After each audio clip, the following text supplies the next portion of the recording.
I thank you very much, and I'm very glad to be here.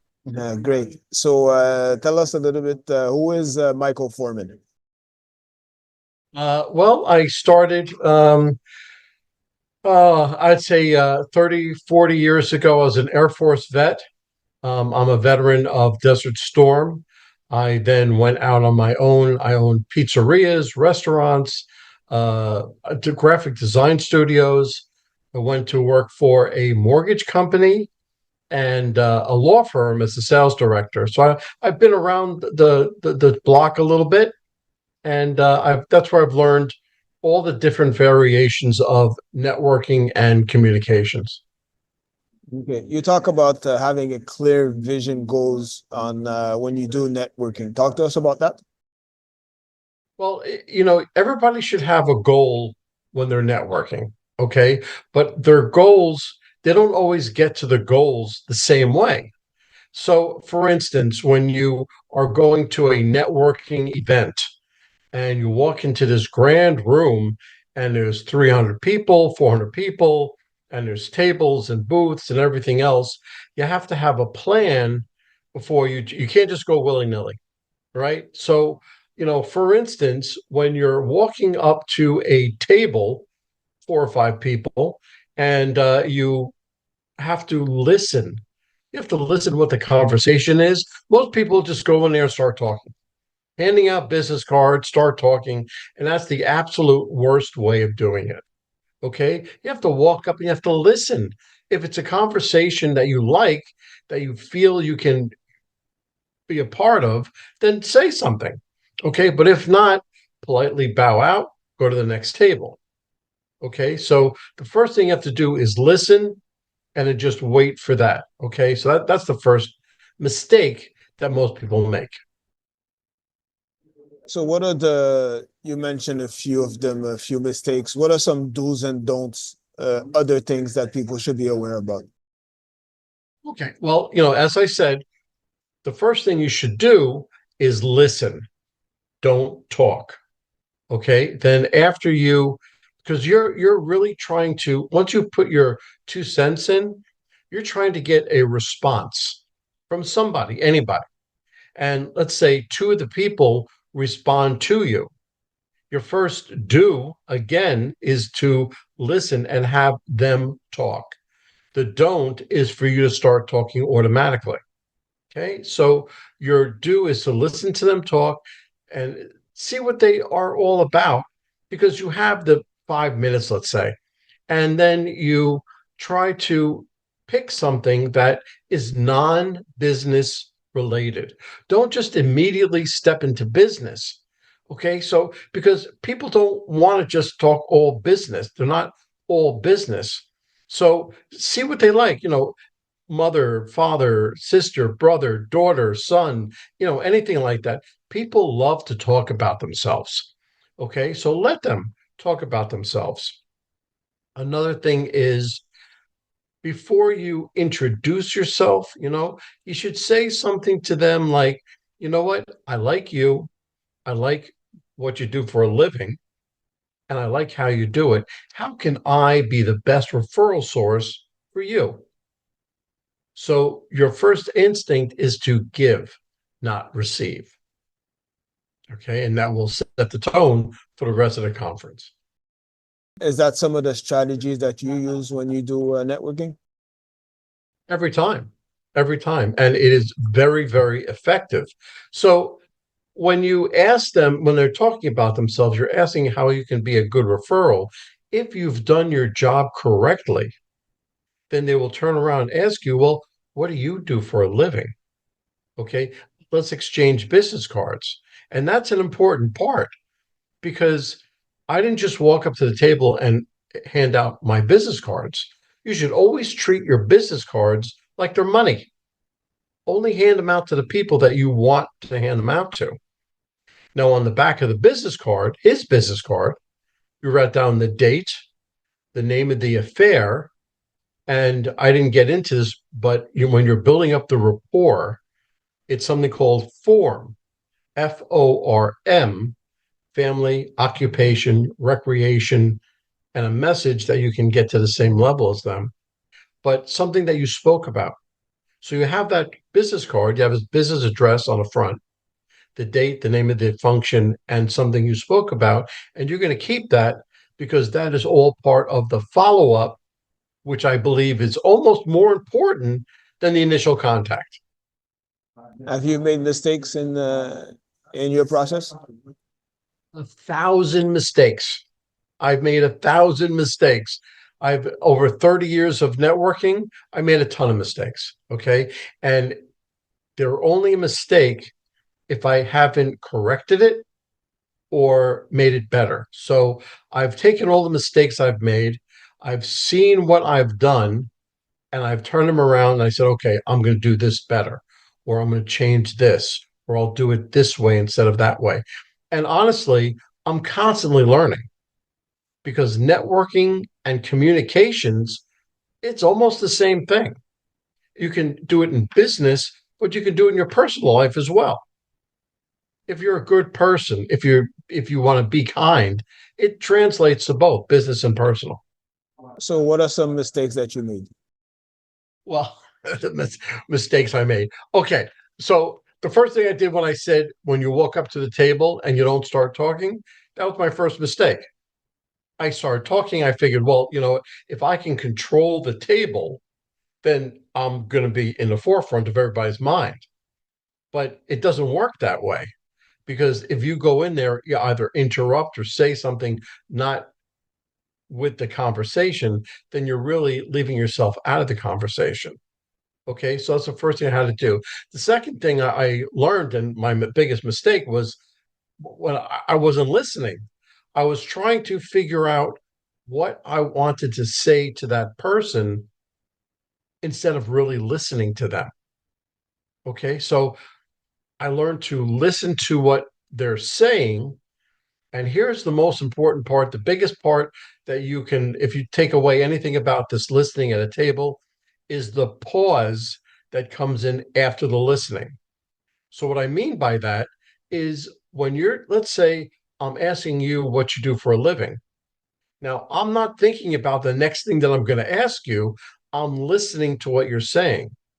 And when you finish, there's a pause because that tells you that I am listening to you 100%. So how So do that you, pause, go ahead. I was gonna say, no, you can finish. You said that pause. That pause really is the most important thing. And when you realize that I'm paying attention to you, you have all of my attention. That's going to make you more focused on telling me what you want to tell me. So how do you navigate the online space, like online networking? Well, online isn't that different. You're really missing the human touch. Okay. Because when you go to an event, you can see everything that's going on. When you're on a Zoom call, it's just you and the people that are on the Zoom call, and you don't have that human touch. So you have to make it more interactive. If you're the host, like I do breakout sessions and keynote speeches, workshops, but I do a lot of virtual workshops also. So then it's my job to keep it interactive. If I have 5 or 10, 15 people on the line, then I say, okay, and I'm asking questions, I'm keeping it interactive. Once you see the person do this, they're doing something else. They're not paying attention to you. So that means that you have to develop your workshop, your virtual meeting in such a way where you're always keeping the person's attention. You talk about follow-up before. How do you nurture your network once you connect with someone, and how do you keep up with the follow-up? Okay, well, first things first, social media is great. LinkedIn, Facebook, Instagram, you find the person, you connect with them, and that's how you stay in touch with them. That's a soft touch. But the follow up is so key. It's when you have your business card, their business card, and let's say you collected 15 business cards. So when you go back home or back to your office that evening, you send out thank you emails immediately. Don't wait for the next day or the day after, immediately. So you're saying, Richard, this is Mike. I met you on such and such date, such and such time. We spoke about your son. Thank you for meeting me, Mike. And that's all I'm going to say. It's a thank you email. And then the very next morning, here's the kicker, you write a handwritten thank you note. That's right. You take out your thank you notes and you handwrite, Richard, this is Mike. Remember me? I was such and such date, such and such time. We spoke about your son. I heard he got hurt. I hope he feels better. I'm looking forward to meeting with you. That's the first time that I'm putting down, I'm looking forward to meeting with you. I didn't put a date, I didn't put a time, nothing like that. And I sign it and I send it. So now what I did just by doing that thank you note, you have about a 20% chance of a response rate, positive or negative, on that first email. I just increased your response rate from the 20% to 50 or 60% just by that email. So now let's say that you still didn't get a response. You wait about 3 days. You send another email. Hey, Rich, I'm just checking up with you. Listen, I just checked my schedule. I'm free next week, Tuesday and Wednesday. How's Tuesday for a meeting? And you send that. Now I just upped it from 60% to about 75% that you would get a response either, hey, that sounds great, or no, I'm really not interested. Either way, it's a response that way. So let's say that you're stick in the mud, Rich. You really don't want to have anything to do with me. You haven't answered me yet. You're going to wait about 3 days and send one more email. Hey, Rich, this is Mike. I said before that Tuesday and Wednesday was clear for me. I'm pretty clear on Tuesday at 3 o'clock. How about a cup of coffee? Let's make it happen. Now, that 70% just went up to about 85%. And listen, if you still haven't responded to me, that means you really don't want to respond to me. Okay. Then you take all his business information, you put it into your CRM, and you do a drip campaign. But honestly, that you about 85% chance of getting a response.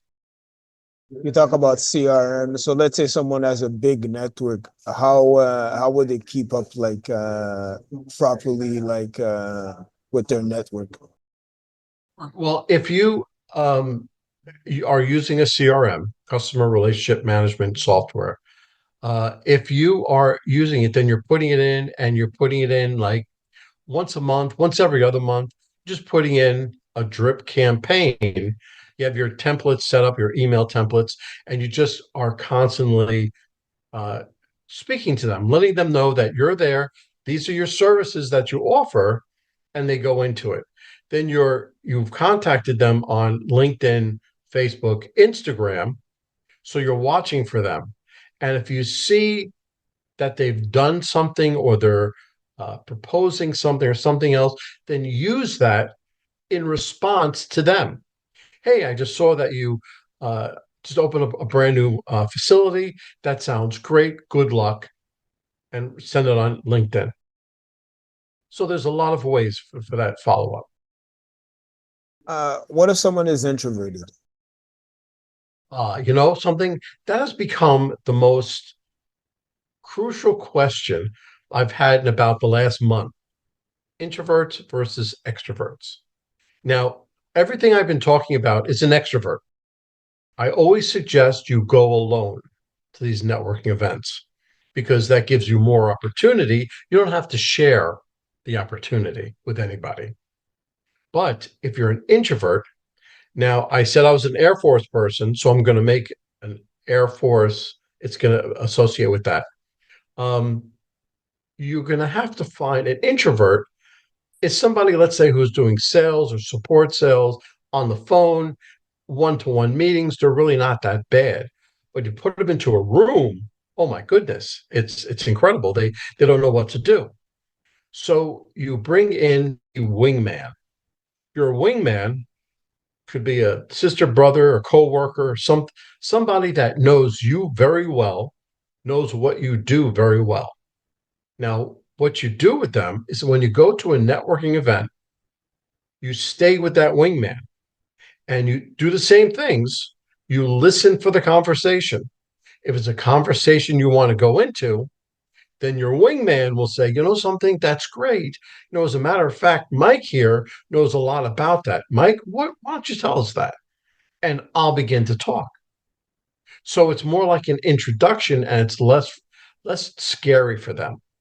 And you do that table 2, 3, 4, 5, whatever. Networking events are usually 3 hours, 4 hours long.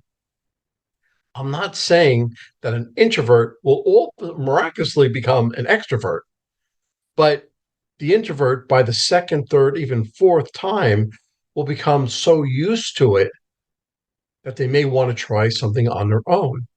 Now, a networking event, a conference, a summit, it's a huge thing.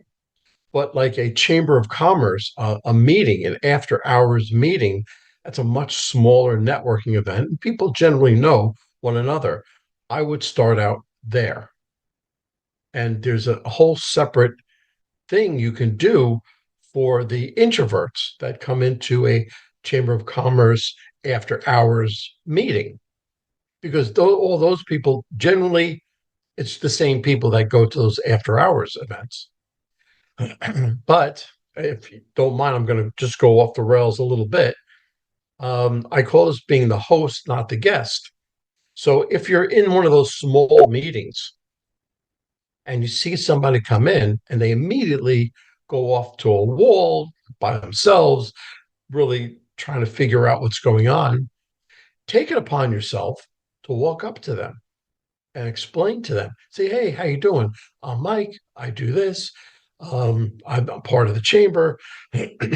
What do you do? What's your name? And they tell you. Say, you know something? People over at that table, they would be very interested in what you're doing. Come on over. Let me introduce you. So you're introducing them. Now, what does that do?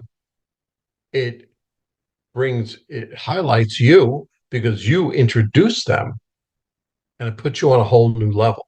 But that's one other way of bringing an introvert into the fold. What tips would you have for someone, an entrepreneur who's trying to raise money for their business or their project in regards to investors?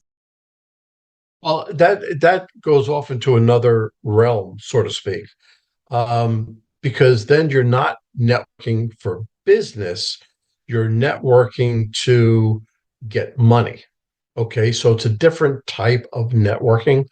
Um, that's done more on personal referrals, or if you go into a room for investors, you have to really know your stuff. But the best way to network is if you are a good storyteller. You have to be a good storyteller because people are going to remember facts, but they're going to remember you and your story by the way that you tell it.